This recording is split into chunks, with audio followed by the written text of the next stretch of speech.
Today I have the Sony ZV-E10 II, and we're going to be vlogging. The headline specs are its APS-C E-mount sensor. It records in 10-bit 422 up to 4K 60p, and it has Sony's incredible autofocus system, but we'll give you more details on that in a moment. This camera is APS-C. Now that means that there is a crop on the sensor. It's not full frame, it's around a 1.5 times crop. So it's worth bearing in mind if you're sticking lenses on the front of it. Just for an example, if you put a 50mm lens on, it'll be around the equivalent of a 75mm. So you need to buy slightly wider lenses, especially as this is a vlogging camera. It's designed for filming yourself. So you need that wide lens just to make sure you can get everything in shot, unless you have incredibly long arms. The benefit of it being that Sony E-mount is that you can use all of these vlogging lenses. The one I've got on the front is actually the kit lens, which is a brand new kit lens. So it's the 16-50 OSS Mark II.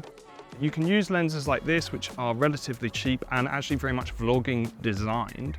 Or you can use the very professional range of Sony lenses because it's Sony E-mount. Andy, our filmmaker today, he's actually filming this whole video on the original one, the ZV-E10, so you can compare the footage directly, but he's actually using a G Master lens because we have the nice lenses. We thought, why not use it? So it's cool that you can use really professional, nice G Master lenses, or you can use kit lenses, or I've got a slightly cheaper zoom lens in my bag too, which I'll be using on this. So, as I mentioned, it shoots in 10-bit 422, and that is 4K up to 60 frames a second. So you get that half speed slow-mo with still all of that color flexibility. But one of the really cool things about the ZV-E10 Mark II is the fact that you can actually scale your bit rates. So you can shoot in higher bitrate modes or lower bitrate modes, which means that then you can have larger files with more quality or smaller files with slightly less quality if you have a quick edit turnaround or if you don't have the fastest computer system. In terms of lower resolution, you can also shoot in 1080 if you want those smaller file sizes, or if you want additional slow motion recording modes, as you can shoot up to 120p when recording in full HD. Well, I'm just walking over Tower Bridge, as you can see, the iconic spot. It's also a great test of the IBIS, because there's no IBIS in this body, which is quite remarkable for a vlogging camera. And you might worry, well, I'm going to get really shaky footage there. But actually, it's firstly compatible with OSS optical stabilization within lenses. It's the lens that I'm using now is their brand new kit lens, which has OSS, so you can see that actually that's doing quite a bit to keep my shot steady. The other thing that it has is active mode. Active mode is basically digital stabilization that Sony is doing in camera, and it works really well. I mean, I'm walking right now with my arm fully outstretched to get myself fully in shot. So I'm on a 16mm, which is about the 24mm equivalent on APS-C. And you can see that the shot here is remarkably steady, and it's actually hard to believe that this camera has no IBIS.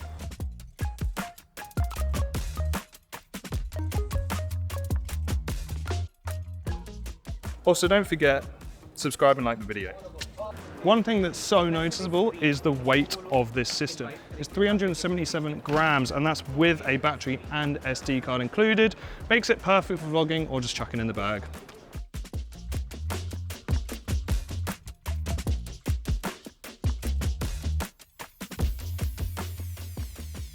One thing that's really cool is the autofocus functionality on this ZV-E10 Mark II.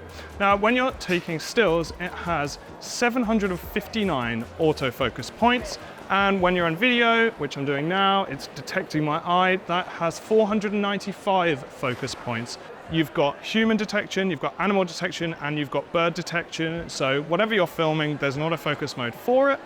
And it has tracking, so that will track your subjects. Also, it has a power zoom, which is really useful. So if I just use this power zoom function, that's power zooming and getting that clean, consistent zoom. Or you can actually see that there's also a power zoom physically on the lens, so I can just do that, and it zooms out at that consistent rate. I got this sushi roll and I didn't realize it would be this absolutely massive, and I didn't realize it was going to be this messy, so this is not going to be the most glamorous. I'm so sorry. We've come here to get mochi. And there it is, it's teasing us. But look at that. Well, where are we gonna get dessert now? Humble, crumble. Yeah, all right.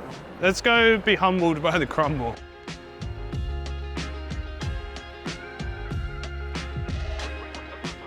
What do you guys think?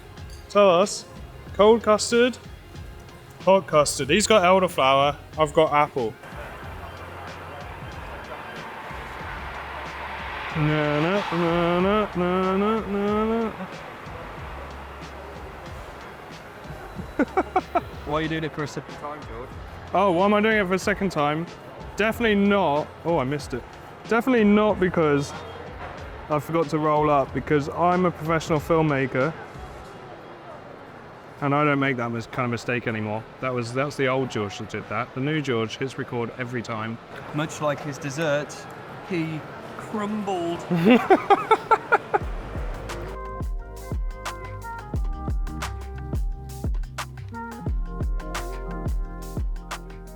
One last thing I wanted to mention is the fact that they have changed the battery on this camera. It now shoots on the NP-FC 100 battery, which is the battery which the majority of the rest of the Sony range use. This is super useful because it means if you already own any Sony camera, then you can switch batteries with ease, but also its battery life is significantly improved. Now that is the end of the video.